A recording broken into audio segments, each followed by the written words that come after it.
CIET NCERT द्वारा प्रस्तुत है कक्षा 7 की विज्ञान की पाठ्य पुस्तक। प्रस्तुत है इस पुस्तक का पाठ 4, शीर्षक ऊष्मा। पृष्ठ 37 से पृष्ठ 50 तक। तो आइए अब सुनते हैं इस पुस्तक का पाठ 4, शीर्षक ऊष्मा। पृष्ठ 37, पाठ 4, ऊष्मा।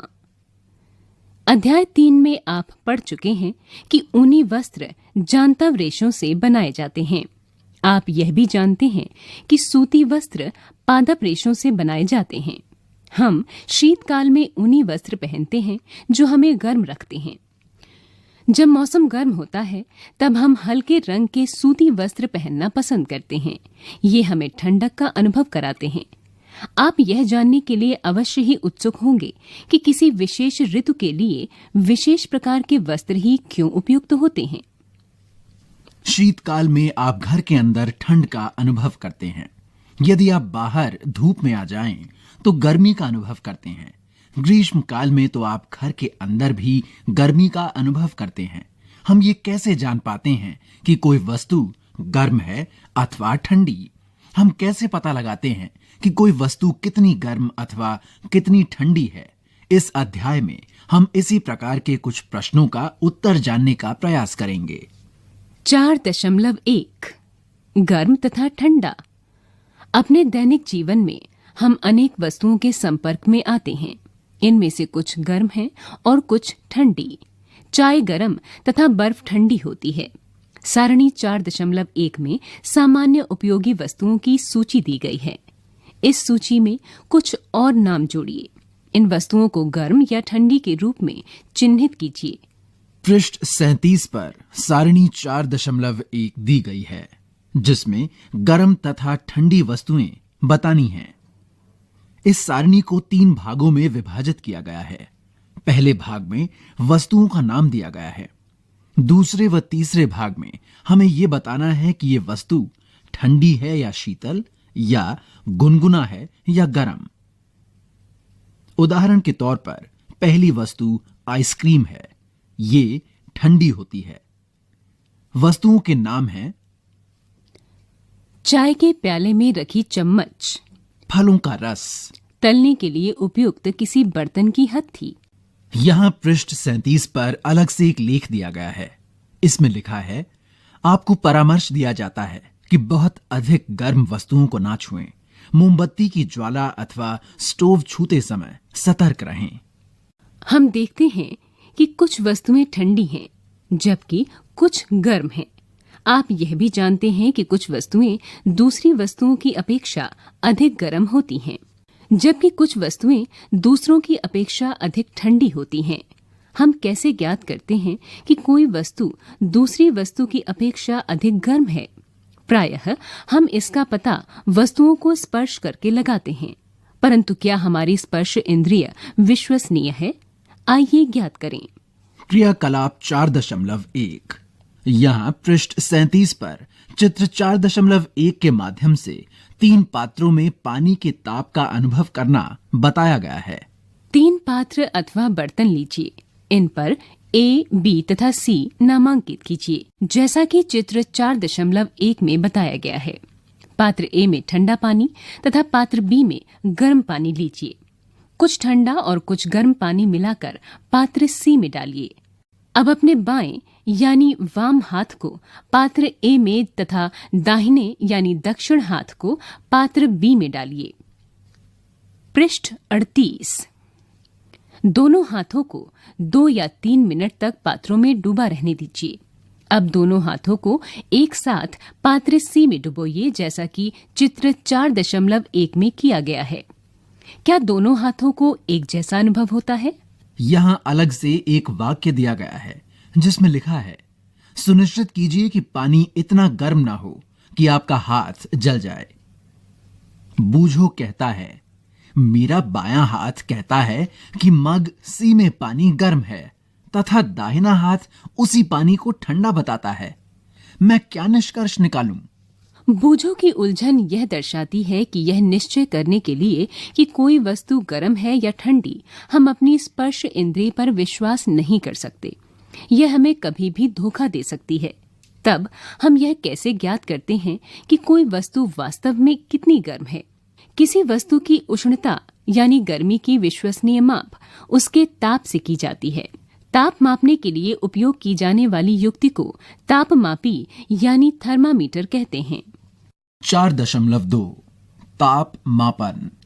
क्या आपने कोई तापमापी देखा है? याद कीजिए कि जब कभी आपको या आपके परिवार में किसी को बुखार चढ़ा था तो टेम्परेचर यानी ताप को थर्मामीटर यानी तापमापी से मापा गया था। जिस तापमापी से हम अपने शरीर के ताप को मापते हैं उसे डॉक्टरी थर्मामीटर कहते हैं। किसी थर्मामीटर को अपने हाथ में पकड़िए तथा इसका ध्यानपूर्वक प्रेक्षण कीजिए। यदि आपके पास थर्मामीटर नहीं है तो अपने मित्र के साथ सम्मिलित हो जाइए। डॉक्टरी थर्मामीटर चित्र 4.2 में बताए अनुसार प्रतीत होता है। यहाँ पृष्ठ 38 पर चित्र 4.2 में डॉक्टरी थर्मामीटर बनाया गया है।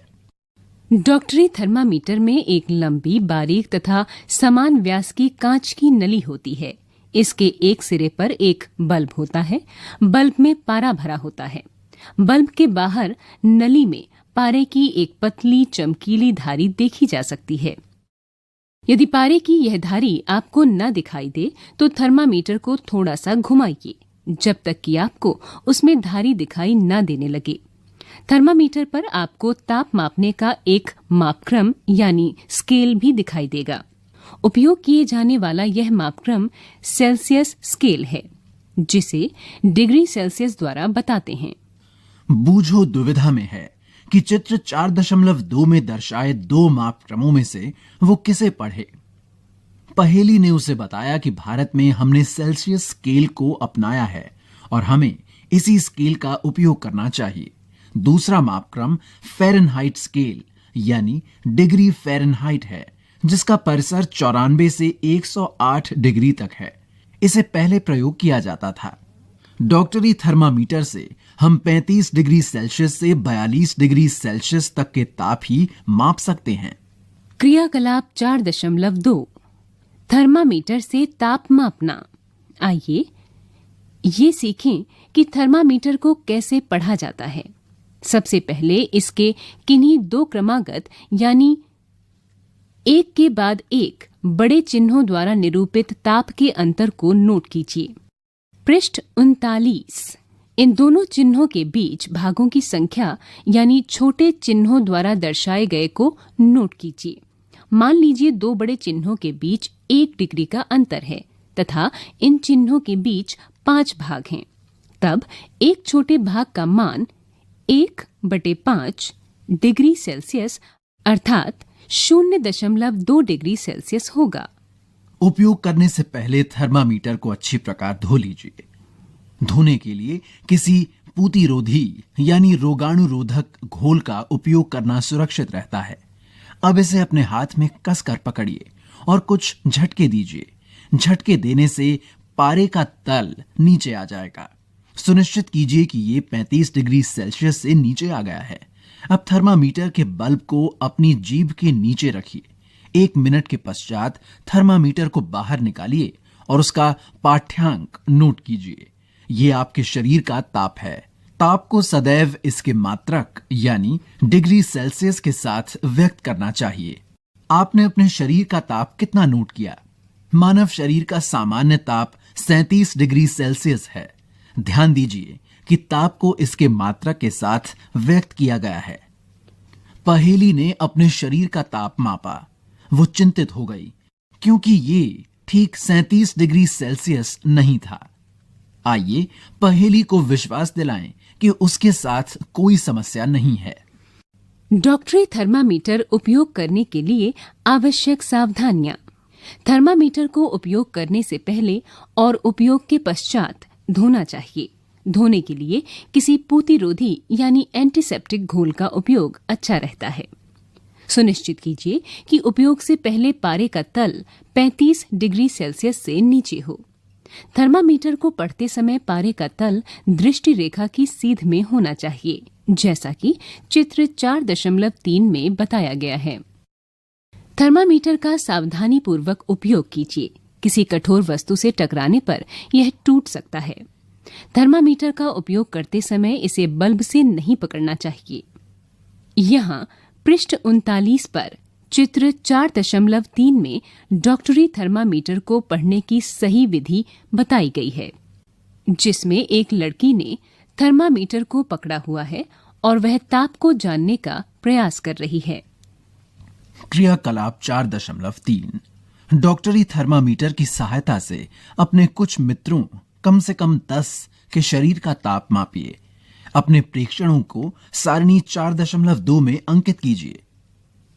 कुछ विद्यार्थियों के शरीर के ताप मापने के लिए यहां पर सारणी 4.2 दी गई है। इसमें 2 भाग हैं। पहले भाग में नाम और दूसरे भाग में ताप यानी डिग्री सेल्सियस के लिए जगह दी हुई है। क्या प्रत्येक विद्यार्थी के शरीर का ताप 37 डिग्री सेल्सियस है? यह आवश्यक नहीं कि प्रत्येक व्यक्ति का सामान्य ताप 37 डिग्री सेल्सियस हो। यह कुछ अधिक अथवा कुछ कम भी हो सकता है। वास्तव में जिसे हम सामान्य ताप यानी नॉर्मल टेम्परेचर कहते हैं, वो स्वस्थ व्यक्तियों के विशाल समूह के शरीर का औसत ताप है। पृष्ठ 40। बूझो के मस्तिष्क में एक नटखट विचार आया। वह डॉक्टरी थर्मामीटर से गर्म दूध का ताप मापना चाहता था। पहेली ने उसको ऐसा करने से रोक दिया। यहां पृष्ठ 40 पर एक चेतावनी दी गई है।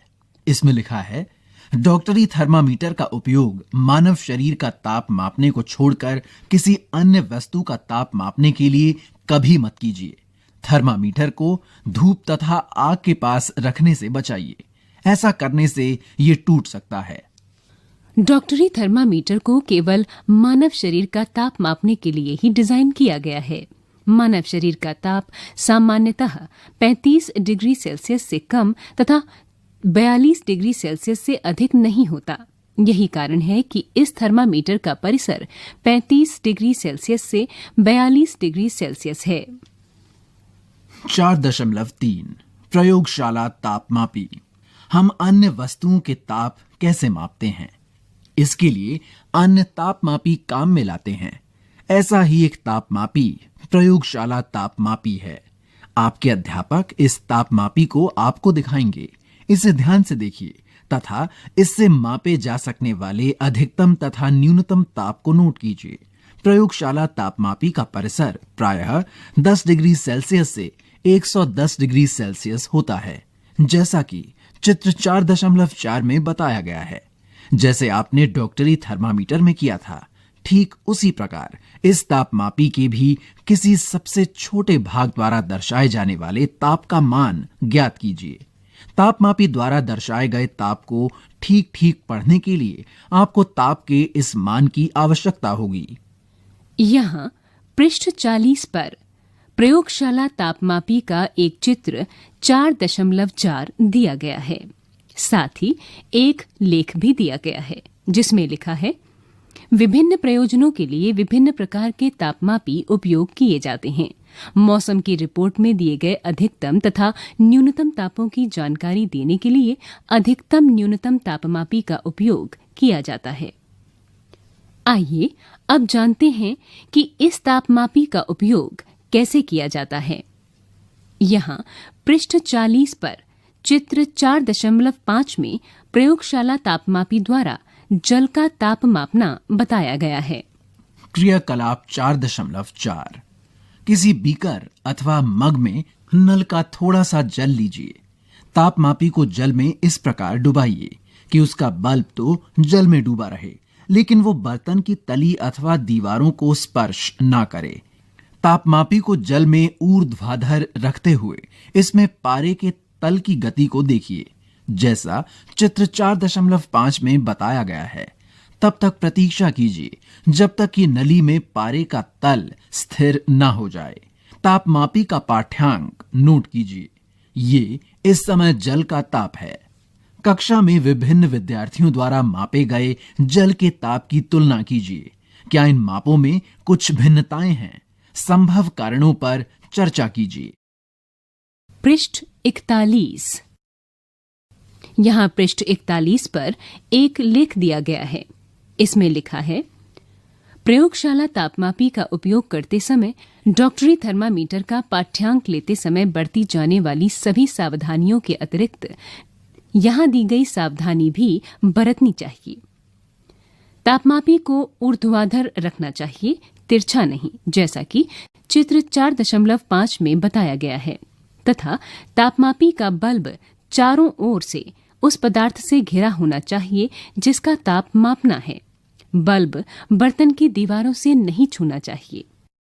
बूझों को अब समझ में आ गया कि उच्च तापों को मापने के लिए डॉक्टरी थर्मामीटर का उपयोग क्यों नहीं करना चाहिए। लेकिन वो अब भी उलझन में है कि क्या प्रयोगशाला तापमापी द्वारा उसके शरीर का ताप मापा जा सकता है। आइए इस प्रश्न का उत्तर खोजने का प्रयत्न करें। क्रियाकलाप 4.5। किसी बीकर या मग में थोड़ा गर्म जल लीजिए। तापमापी के बल्ब को जल में डुबोइए। पारे के तल के स्थिर होने तक प्रतीक्षा कीजिए। जब पारे का तल स्थिर हो जाए तो ताप नोट कीजिए। अब तापमापी को जल से बाहर निकालिए। ध्यानपूर्वक देखिए कि अब क्या होता है। क्या आप देखते हैं कि जैसे ही तापमापी को जल से बाहर निकालते हैं, पारे का तल गिरने लगता है। इसका अर्थ है कि किसी प्रयोगशाला तापमापी द्वारा ताप का पाठ्यांक तभी नोट करना चाहिए जब उसका बल्ब जल या उस वस्तु में रखा है जिसका ताप मापना है। स्मरण कीजिए कि अपने शरीर का ताप मापते समय आपको पाठ्यांक नोट करने के लिए थर्मामीटर को मुंह से बाहर निकालना पड़ता है। क्या तब आप प्रयोगशाला तापमापी को अपने शरीर का ताप मापने के लिए उपयोग कर सकते हैं? स्पष्ट है कि प्रयोगशाला तापमापी का उपयोग इस प्रयोजन के लिए सुविधाजनक नहीं है। डॉक्टरी थर्मामीटर को मुंह से बाहर निकाल लेने पर पारे का तल नीचे या ऊपर क्यों नहीं जाता? किसी डॉक्टरी थर्मामीटर का फिर से प्रेक्षण कीजिए। क्या आप बल्ब के पास कोई विभंग यानी किंक देखते हैं? एक विभंग 4.6 चित्र में बताया गया है। विभंग का क्या लाभ है? यह पारे के तल को अपने आप नीचे गिरने से रोकता है। बूझो ये जानने के लिए उत्सुक है कि जब तापमापी का बल्ब किसी वस्तु के संपर्क में आता है तो पारे के तल में परिवर्तन क्यों होता है। इसके साथ ही यहाँ पर एक लेख दिया गया है जिसमें लिखा है, तापमापी में पारे के प्रयोग के विषय में अनेक चिंताएं हैं। पारा एक विषाक्त पदार्थ है और यदि तापमापी टूट जाए तो इसका निपटान अत्यंत कठिन है। आजकल अंकीय तापमापी यानी डिजिटल थर्मामीटर उपलब्ध हैं जिनमें पारे का उपयोग नहीं होता। इस लेख के साथ ही यहाँ एक अंकीय तापमापी यानी डिजिटल थर्मामीटर का एक चित्र दिया गया है। 4.4 ऊष्मा का स्थानांतरण। संभवतः आपने देखा होगा कि जब किसी बर्तन को ज्वाला पर रखते हैं तो वो तप्त हो जाता है। इसका कारण है कि ऊष्मा ज्वाला से बर्तन की ओर चली जाती है। जब बर्तन को ज्वाला से हटा लेते हैं तो ये धीरे धीरे ठंडा हो जाता है। पृष्ठ 42। ये ठंडा क्यों हो जाता है? ऊष्मा बर्तन से परिवेश की ओर स्थानांतरित हो जाती है। इस प्रकार आप समझ सकते हैं कि दोनों स्थितियों में ऊष्मा गर्म वस्तु से ठंडी वस्तु की ओर प्रवाहित होती है। वास्तव में ऊष्मा सदैव गर्म वस्तु से अपेक्षाकृत ठंडी वस्तु की ओर प्रवाहित होती है। पहेली जानना चाहती है, क्या इसका अर्थ यह है कि यदि दो वस्तुओं का ताप समान हो तो ऊष्मा स्थानांतरित नहीं होगी? ऊष्मा किस प्रकार स्थानांतरित होती है? आइए इसकी खोज करें। क्रियाकलाप 4.6 एल्यूमिनियम या लोहे जैसी किसी धातु की एक छड़ अथवा चपटी पट्टी लीजिए। छड़ पर मोम के छोटे छोटे टुकड़े चिपकाइए। ये टुकड़े लगभग समान दूरियों पर होने चाहिए, जैसा कि चित्र 4.7 में बताया गया है। छड़ के एक सिरे को एक प्रयोगशाला स्टैंड पर कसिए। यदि आपको स्टैंड न मिले तो आप छड़ के एक सिरे को ईंटों के बीच में दबाकर रख सकते हैं। अब छड़ के दूसरे सिरे को गर्म कीजिए और ध्यानपूर्वक देखिए। यहाँ पृष्ठ 42 पर चित्र 4.7 में किसी धातु की पट्टी में ऊष्मा के स्थानांतरण का अध्ययन बताया गया है। इस चित्र में दो ईंटों के बीच में एक एल्यूमीनियम या लोहे की छड़ को रखा गया है, साथ ही उसमें मोमबत्ती द्वारा ऊष्मा प्रवाहित की जा रही है। मोम के टुकड़ों का क्या होता है? क्या ये टुकड़े गिरना आरंभ कर देते हैं? कौन सा टुकड़ा सबसे पहले गिरता है? क्या आप सोचते हैं कि ऊष्मा ज्वाला के सबसे निकट के सिरे से दूसरे सिरे की ओर स्थानांतरित होती है? वो प्रक्रम जिसमें ऊष्मा किसी वस्तु के गर्म सिरे से ठंडे सिरे की ओर स्थानांतरित होती है, चालन कहलाता है। ठोसों में ऊष्मा प्रायः चालन के प्रक्रम द्वारा स्थानांतरित होती है। क्या सभी पदार्थों में ऊष्मा का चालन आसानी से हो जाता है?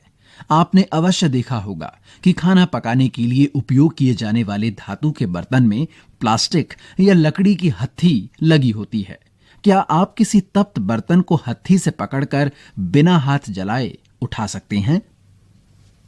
क्रियाकलाप 4.7 किसी छोटे बर्तन या बीकर में गर्म पानी लीजिए। कुछ वस्तुएं जैसे इस्पात यानी स्टील की चम्मच, प्लास्टिक का स्केल, पेंसिल तथा विभाजनी यानी डिवाइडर एकत्र कीजिए। इन सभी वस्तुओं के एक सिरे को गर्म पानी में डुबोइए, जैसा कि चित्र 4.8 में किया गया है। कुछ देर प्रतीक्षा करने के पश्चात दूसरे सिरे को छूकर देखिए। अपने प्रेक्षणों को सारणी 4.3 में लिखिए। यहाँ पृष्ठ 42 पर सारणी 4.3 दी गई है, जिसे 3 भागों में विभाजित किया गया है। पहला भाग वस्तु का है, दूसरा पदार्थ जिसकी वस्तु बनी है, और तीसरा क्या दूसरा सिरा गर्म होता है, हाँ या नहीं बताने के लिए दिया गया है। दी गई वस्तु है स्टील की चम्मच। पदार्थ धातु। क्या इससे दूसरा सिरा गर्म होता है, हाँ या नहीं में लिखा है हाँ। जो पदार्थ अपने से होकर ऊष्मा को आसानी से जाने देते हैं, उन्हें ऊष्मा का चालक कहते हैं। इनके उदाहरण हैं एल्यूमीनियम, आयरन यानी लोहा तथा कॉपर यानी तांबा। जो पदार्थ अपने से होकर ऊष्मा को आसानी से नहीं जाने देते, उन्हें ऊष्मा का कुचालक कहते हैं। जैसे प्लास्टिक तथा लकड़ी, कुचालकों को ऊष्मा रोधी भी कहते हैं। पृष्ठ 43 पृष्ठ 43 पर विभिन्न पदार्थों में ऊष्मा का चालन किस प्रकार होता है, इसको दर्शाने के लिए एक चित्र दिया गया है, जिसमें भिन्न भिन्न प्रकार के पदार्थ दिए गए हैं। जल तथा वायु ऊष्मा के कुचालक हैं। तब इन पदार्थों में ऊष्मा स्थानांतरण कैसे होता है, आइए पता लगाएं। क्रियाकलाप 4.8 गोल पेंदे का फ्लास्क लीजिए। यदि फ्लास्क उपलब्ध ना हो तो बीकर लिया जा सकता है। इसे जल से 2/3 भरिए। इसको किसी तिपाई पर रखिए अथवा फ्लास्क को रखने के लिए कोई ऐसा प्रबंध कीजिए जिससे कि आप इसके नीचे एक मोमबत्ती रखकर इसे गर्म कर सकें। फ्लास्क में जल के स्थिर होने की प्रतीक्षा कीजिए। एक स्ट्रॉ की सहायता से फ्लास्क के पेंदे पर पोटेशियम परमैंगनेट का एक क्रिस्टल धीरे से रखिए। अब क्रिस्टल के ठीक नीचे मोमबत्ती जलाकर जल को गर्म कीजिए।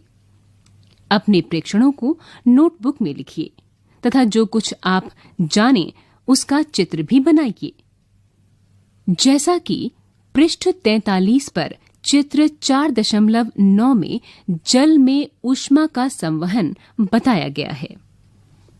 जब जल को गर्म करते हैं तो ज्वाला के पास का जल गर्म हो जाता है।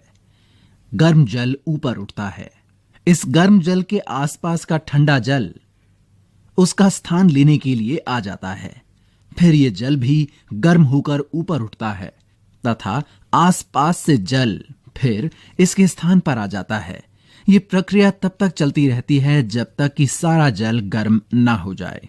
ऊष्मा स्थानांतरण की इस विधि को संवहन कहते हैं।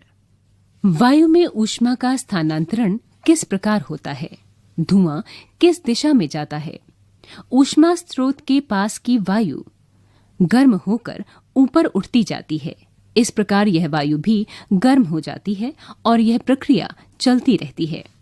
क्रियाकलाप 4.9 द्वारा आप इस विचार की पुष्टि कर सकते हैं। क्रियाकलाप 4.9।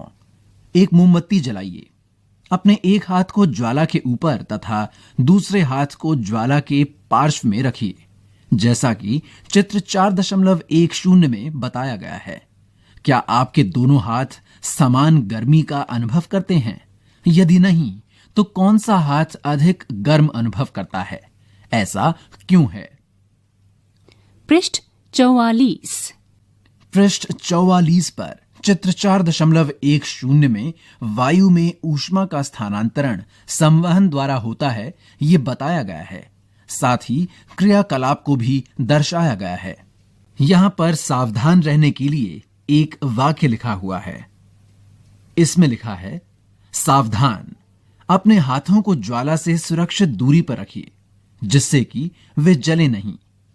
ध्यान दीजिए, ऊपर की ओर की वायु संवहन द्वारा गर्म होती है, इसलिए ज्वाला से ऊपर का हाथ गर्मी अनुभव करता है। तथापि पार्श्व की वायु संवहन द्वारा गर्म नहीं हो पाती, इसलिए यह वायु लौ के ऊपर की वायु जैसी गर्म नहीं लगती। तटीय क्षेत्रों में रहने वाले लोग एक मनोरंजक परिघटना का अनुभव करते हैं। दिन के समय स्थल यानी धरती या थल पर जल की अपेक्षा शीघ्र गर्म होता है। स्थल के ऊपर की वायु गर्म होकर ऊपर उठती है। इसका स्थान लेने के लिए समुद्र की ओर से ठंडी वायु स्थल की ओर बहती है। चक्र को पूरा करने के लिए स्थल की ओर से गर्म वायु समुद्र की ओर बह जाती है, जैसा कि चित्र 4.11 में बताया गया है। समुद्र की ओर से आने वाली वायु को समुद्र समीर कहते हैं। समुद्र समीर की ठंडी वायु का लाभ उठाने के लिए तटीय क्षेत्रों के भवनों में खिड़कियां समुद्र की ओर बनाई जाती हैं। रात्रि में यह प्रक्रम ठीक विपरीत हो जाता है। समुद्र का जल स्थल की अपेक्षा धीमी गति से ठंडा होता है, इसलिए स्थल की ओर से ठंडी वायु समुद्र की ओर बहती है। यह थल समीर कहलाती है, जैसा कि चित्र 4.11 में इस परिघटना को बताया गया है। पृष्ठ 44 पर चित्र 4.11 में समुद्र समीर और थल समीर को चित्रों के माध्यम से बताया गया है। समुद्र समीर के समय वायु समुद्र से होकर थल की ओर जाती है, जबकि थल समीर के समय वायु थल से होकर समुद्र की ओर जाती है। पृष्ठ 45। जब हम धूप में खड़े होते हैं तो हम गर्माहट अनुभव करते हैं। सूर्य से हम तक ऊष्मा कैसे पहुंचती है? ये चालन अथवा संवहन द्वारा हम तक नहीं पहुंच सकती, क्योंकि इन दोनों प्रक्रमों में ऊष्मा स्थानांतरण के लिए माध्यम आवश्यक है। चूंकि पृथ्वी तथा सूर्य के बीच के अधिकांश स्थान में कोई माध्यम जैसे वायु नहीं है, अतः सूर्य से हम तक ऊष्मा एक अन्य प्रक्रम द्वारा आती है, जिसे विकिरण कहते हैं। विकिरण द्वारा ऊष्मा के स्थानांतरण में किसी माध्यम जैसे वायु अथवा जल की आवश्यकता नहीं होती। माध्यम विद्यमान हो या ना हो, विकिरण द्वारा ऊष्मा का स्थानांतरण हो सकता है। जब हम किसी तापक यानी हीटर के सामने बैठते हैं तो हमें इसी प्रक्रम द्वारा ऊष्मा प्राप्त होती है। ज्वाला से हटाकर रखा कोई गर्म बर्तन ठंडा होते समय अपनी कुछ ऊष्मा को विकिरण द्वारा ही परिवेश को स्थानांतरित करता है। हमारा शरीर विकिरण द्वारा ही परिवेश को ऊष्मा देता है तथा उससे ऊष्मा ग्रहण करता है। सभी गर्म पिंड विकिरणों के रूप में ऊष्मा विकिरित करते हैं। जब ये ऊष्मा विकिरण किसी अन्य वस्तु से टकराते हैं तो इनका कुछ भाग परावर्तित हो जाता है, कुछ भाग अवशोषित हो जाता है तथा कुछ भाग परागत हो सकता है। ऊष्मा के अवशोषित भाग के कारण वस्तु का ताप बढ़ जाता है। धूप में बाहर जाते समय आपको छाते का उपयोग करने का परामर्श क्यों दिया जाता है? 4.5 सर्दियों तथा गर्मियों में हमारे पहनने के वस्त्रों के प्रकार। आप जानते हैं कि गर्मियों में हम हल्के रंग के वस्त्रों को वरीयता देते हैं तथा सर्दियों में हम गहरे रंग के कपड़े पहनना पसंद करते हैं। ऐसा क्यों है? आइए इसका पता लगाएं। क्रियाकलाप 4.10 टिन के एक जैसे 2 डिब्बे लीजिए। इनमें से एक के बाहरी पृष्ठ को काला तथा दूसरे के बाहरी पृष्ठ को सफेद यानी श्वेत पेंट कीजिए, जैसा कि चित्र 4.12 में किया गया है। दोनों डिब्बों में बराबर मात्रा में जल भरिए तथा उन्हें दोपहर के समय लगभग 1 घंटे के लिए धूप में रख दीजिए। दोनों डिब्बों में भरे जल के ताप मापिए। क्या आप दोनों के ताप में कुछ अंतर पाते हैं? किस डिब्बे में जल अधिक गर्म है? केवल जल को छूकर भी आप दोनों के ताप में अंतर अनुभव कर सकते हैं। यहाँ पृष्ठ 45 पर चित्र 4.12 में काले तथा सफेद पृष्ठ के 2 बर्तन दिए गए हैं। क्रियाकलाप 4.11 क्रियाकलाप 4.10 में उपयोग किए गए दोनों डिब्बे लीजिए। इन दोनों में समान मात्रा में समान ताप यानी लगभग 60 डिग्री सेल्सियस का गर्म जल भरिए। दोनों डिब्बों को किसी कमरे में अथवा छाया में रखिए। 10 से 15 मिनट के पश्चात प्रत्येक डिब्बे के जल का ताप ज्ञात कीजिए। क्या दोनों डिब्बों में जल का ताप समान दर से कम हुआ है? क्या इन क्रियाकलापों से आप यह निष्कर्ष निकाल सकते हैं कि गर्मियों में सफेद या हल्के रंग के वस्त्र तथा सर्दियों में गहरे रंग के वस्त्र पहनना अधिक आरामदायक क्यों प्रतीत होता है? गहरे रंग के पृष्ठ अपेक्षाकृत अधिक ऊष्मा अवशोषित करते हैं, इसलिए सर्दियों में गहरे रंग के वस्त्र पहनना हमें सुखद लगता है। हल्के रंग के कपड़े ऊष्मीय विकिरणों के अधिकांश भाग को परावर्तित कर देते हैं, इसलिए गर्मियों में हमें हल्के रंग के वस्त्र अधिक आरामदेह लगते हैं। पृष्ठ 46। यहाँ पृष्ठ 46 पर एक लेख दिया गया है जिसमें लिखा है, हम अपने घरों को ठंडा या गर्म रखने के लिए कोयला या लकड़ी जैसे ईंधन अथवा विद्युत का उपयोग करते हैं। क्या ऐसे भवन बनाना संभव है जिन पर बाहर की गर्मी या सर्दी का कोई प्रभाव न पड़े? भवन की बाहरी दीवार को यदि ऐसा बनाया जाए कि उसके बीच में वायु की एक परत बंद हो जाए तो ऐसा संभव किया जा सकता है। ऐसा करने की एक विधि है भवन निर्माण में खोखली ईंटों का उपयोग किया जाए, जो कि आजकल उपलब्ध हैं। सर्दियों में ऊनी वस्त्र हमें उष्ण बनाए रखते हैं। सर्दियों में हम ऊनी वस्त्र पहनते हैं। ऊन ऊष्मारोधी है। इसके अतिरिक्त ऊन के रेशों के बीच में वायु फंसी रहती है, यानी ट्रैप रहती है। यह वायु हमारे शरीर की ऊष्मा को ठंडे परिवेश की ओर विकिरित होने से रोकती है, अतः हमें उष्णता का अनुभव होता है। मान लीजिए सर्दियों में आपको एक मोटे कंबल अथवा एक के ऊपर एक जुड़े 2 पतले कंबलों में से किसी एक का चुनाव करके उपयोग करने की छूट है, तो आप इनमें से किसे चुनेंगे और क्यों? याद रखिए, 2 कंबलों के बीच में वायु की एक परत विद्यमान है।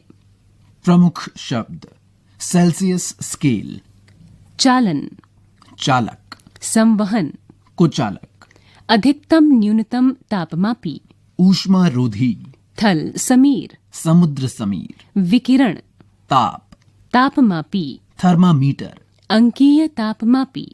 पूतिरोधी। आपने क्या सीखा? किसी वस्तु की उष्णता की कोटि ज्ञात करने के लिए हम सदैव अपनी स्पर्श इंद्रिय पर विश्वास नहीं कर सकते। ताप किसी वस्तु की उष्णता की कोटि की माप है। तापमापी वो युक्ति है जिससे ताप मापा जाता है। डॉक्टरी थर्मामीटर का उपयोग शरीर का ताप मापने के लिए किया जाता है। इस थर्मामीटर का परिसर 35 डिग्री सेल्सियस से 42 डिग्री सेल्सियस होता है। अन्य प्रयोजनों के लिए हम प्रयोगशाला तापमापी का उपयोग करते हैं। इन तापमापियों का परिसर प्रायः -10 डिग्री सेल्सियस से 110 डिग्री सेल्सियस होता है। मानव शरीर का सामान्य ताप 37 डिग्री सेल्सियस है। पृष्ठ 47। ऊष्मा उच्च ताप के पिंड से निम्न ताप के पिंड की ओर स्थानांतरित होती है। एक वस्तु से दूसरी वस्तु में ऊष्मा 3 प्रक्रमों द्वारा स्थानांतरित हो सकती है। ये हैं चालन, संवहन तथा विकिरण। ठोसों में प्रायः ऊष्मा चालन द्वारा स्थानांतरित होती है। द्रवों तथा गैसों में ऊष्मा संवहन द्वारा स्थानांतरित होती है। विकिरण द्वारा ऊष्मा के स्थानांतरण के लिए किसी माध्यम की आवश्यकता नहीं होती। जो पदार्थ अपने से होकर ऊष्मा को आसानी से प्रवाहित होने देते हैं उन्हें ऊष्मा चालक कहते हैं। गहरे रंग की वस्तुएं हल्के रंग की वस्तुओं की अपेक्षा ऊष्मीय विकिरणों की अच्छी अवशोषक होती हैं। यही कारण है कि हम गर्मियों में हल्के रंग के वस्त्रों में अधिक आराम का अनुभव करते हैं। सर्दियों में ऊनी वस्त्र हमें गर्म रखते हैं। इसका कारण ये है कि ऊन ऊष्मारोधी है तथा इसके रेशों के बीच में वायु फंसी यानी ट्रैप होती है। अभ्यास 1। प्रयोगशाला तापमापी तथा डॉक्टरी थर्मामीटर के बीच समानताएं तथा अंतर लिखिए। 2। ऊष्मा चालक तथा ऊष्मारोधी प्रत्येक के 2 उदाहरण दीजिए। 3। रिक्त स्थानों की पूर्ति कीजिए। क। कोई वस्तु कितनी गर्म है इसकी जानकारी रिक्त स्थान द्वारा प्राप्त होती है। ख। उबलते हुए पानी का ताप रिक्त स्थान तापमापी से नहीं मापा जा सकता। ग। ताप को डिग्री रिक्त स्थान में मापते हैं। घ। बिना किसी माध्यम द्वारा ऊष्मा स्थानांतरण के प्रक्रम को रिक्त स्थान कहते हैं। च। स्टील की एक ठंडी चम्मच गर्म दूध के प्याले में रखी गई है। यह अपने दूसरे सिरे तक ऊष्मा का स्थानांतरण रिक्त स्थान प्रक्रम द्वारा करेगी। 6। हल्के रंग के वस्त्रों की अपेक्षा रिक्त स्थान रंग के वस्त्र ऊष्मा का अधिक अवशोषण करते हैं। पृष्ठ 48। 4। कॉलम ए में दिए गए कथनों का कॉलम बी के शब्दों से मिलान कीजिए। Column A. क। थल समीर के बहने का समय। ख।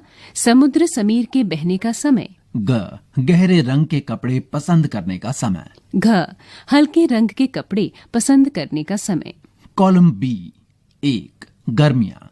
2। सर्दियां। 3। दिन। 4। रात। 5। सर्दियों में एक मोटा वस्त्र पहनने की तुलना में उसी मोटाई का कोई परतों का बना वस्त्र अधिक उष्णता क्यों प्रदान करता है? व्याख्या कीजिए। 6। चित्र 4.13 को ध्यान से समझिए। अंकित कीजिए कि कहां-कहां चालन, संवहन तथा विकिरण द्वारा ऊष्मा स्थानांतरित हो रही है। यहाँ पृष्ठ 48 पर चित्र 4.13 में ऊष्मा स्थानांतरित हो रही है। यहाँ एक बर्तन में पानी को गर्म किया जा रहा है। 7। गर्म जलवायु के स्थानों पर यह परामर्श दिया जाता है कि घरों की बाहरी दीवारों पर श्वेत यानी सफेद पेंट किया जाए। व्याख्या कीजिए। 8। 30 डिग्री सेल्सियस के 1 लीटर जल को 50 डिग्री सेल्सियस के 1 लीटर जल के साथ मिलाया गया। मिश्रण का ताप होगा क 80 डिग्री सेल्सियस। ख 50 डिग्री सेल्सियस से अधिक लेकिन 80 डिग्री सेल्सियस से कम। ग 20 डिग्री सेल्सियस। घ 30 डिग्री सेल्सियस तथा 50 डिग्री सेल्सियस के बीच। 9। 40 डिग्री सेल्सियस ताप की लोहे की किसी गोली को कटोरी में भरे 40 डिग्री सेल्सियस ताप के जल में डुबाया गया। इस प्रक्रिया में ऊष्मा क लोहे की गोली से जल की ओर स्थानांतरित होगी। ख ना तो लोहे की गोली से जल की ओर और ना ही जल से लोहे की गोली की ओर स्थानांतरित होगी। ग जल से लोहे की गोली की ओर स्थानांतरित होगी। घ दोनों के ताप में वृद्धि कर देगी। पृष्ठ 49। 10। लकड़ी की एक चम्मच को आइसक्रीम के प्याले में डुबोया गया है। इसका दूसरा सिरा क चालन के कारण ठंडा हो जाएगा। ख संवहन के कारण ठंडा हो जाएगा। ग विकिरण के कारण ठंडा हो जाएगा। घ ठंडा नहीं होगा। 11। स्टेनलेस इस्पात की कड़ाही में प्रायः कॉपर यानी तांबे की तली लगाई जाती है। इसका कारण हो सकता है क, तांबे की तली कड़ाही को अधिक टिकाऊ बना देती है। ख, ऐसी कड़ाही देखने में सुंदर लगती है। ग, स्टेनलेस इस्पात की अपेक्षा तांबा ऊष्मा का अच्छा चालक है। घ, स्टेनलेस इस्पात की अपेक्षा तांबे को साफ करना अधिक आसान है। विस्तारित अध्ययन क्रियाकलाप एवं परियोजना कार्य। 1. किसी डॉक्टर या अपने निकट के किसी स्वास्थ्य केंद्र पर जाइए। डॉक्टर को किसी रोगी का ताप मापते हुए समझिए। ये जानने का प्रयास कीजिए कि क, ताप मापी का उपयोग करने से पहले वो उसे किसी द्रव में क्यों डुबोती है। ख, तापमापी को जीभ के नीचे क्यों रखते हैं। ग, शरीर का ताप मापने के लिए तापमापी को मुंह के अतिरिक्त क्या शरीर के किसी अन्य भाग पर भी रखा जा सकता है। घ, शरीर के विभिन्न भागों का ताप समान है या अलग अलग है। आप इसी प्रकार के अन्य प्रश्न पूछकर अतिरिक्त जानकारी प्राप्त कर सकते हैं। 2. किसी पशु चिकित्सक के पास जाइए और उनसे पालतू पशुओं तथा पक्षियों के सामान्य ताप के बारे में जानकारी प्राप्त कीजिए तथा चर्चा कीजिए। 3. लोहे की किसी छड़ पर पतले कागज की पट्टी कसकर लपेटिए। छड़ को लगातार घुमाते हुए जलती हुई मोमबत्ती के ऊपर रखकर कागज को जलाने का प्रयत्न कीजिए। क्या यह जल पाता है? अपने प्रेक्षण की व्याख्या कीजिए। पृष्ठ 50। यहाँ प्रश्न 4 से पहले चित्र 4.14 दिया गया है। इस चित्र में कागज की एक शीट ली गई है। इसे सर्पिल या स्पाइरल आकार में काटा गया है, जिसके बाद चित्र के दूसरे भाग में इसे मोमबत्ती के ऊपर लटका हुआ बताया गया है। 4. कागज की एक शीट लीजिए। इस पर चित्र 4.14 में बताए अनुसार एक सर्पिल या स्पाइरल बनाइए। कागज को रेखा के अनुदिश काटिए। चित्र 4.14 में बताए अनुसार कागज को जलती हुई मोमबत्ती के ऊपर लटकाइए। अब बताइए क्या होता है, इसकी व्याख्या कीजिए। ध्यान रखिए, सर्पिल का निचला भाग ज्वाला के ठीक ऊपर इतनी ऊंचाई पर हो कि उसमें आग ना लगे। 5. पारदर्शी कांच की चौड़े मुंह की 2 एक जैसी बोतल लीजिए। एक बोतल में पोटेशियम परमैंगनेट के कुछ क्रिस्टल या स्याही की कुछ बूंदें डालिए। इस बोतल को गर्म पानी से पूरा भरिए। दूसरी बोतल को ठंडे पानी से पूरा भरिए। ठंडे पानी की बोतल को एक मोटे कागज जैसे पोस्ट कार्ड से ढकिए। पोस्ट कार्ड को एक हाथ से दबाकर रखिए तथा दूसरे हाथ से बोतल को पकड़िए। बोतल को उल्टा कीजिए तथा इसको गर्म पानी की बोतल के ऊपर रखिए। दोनों बोतलों को कसकर पकड़िए। किसी दूसरे व्यक्ति से पोस्ट कार्ड को खींचने के लिए कहिए। बताइए क्या होता है, व्याख्या कीजिए। क्या आप जानते हैं सेल्सियस स्केल की अभिकल्पना स्वीडन के 1942 में की। अनोखी बात यह थी कि उन्होंने जल का क्वथनांक यानी उबलने का ताप 0 डिग्री सेल्सियस तथा हिमांक यानी जमने का ताप 100 डिग्री सेल्सियस निर्धारित किया। तथापि इस क्रम को बहुत शीघ्र ही उलट दिया गया। इसी के साथ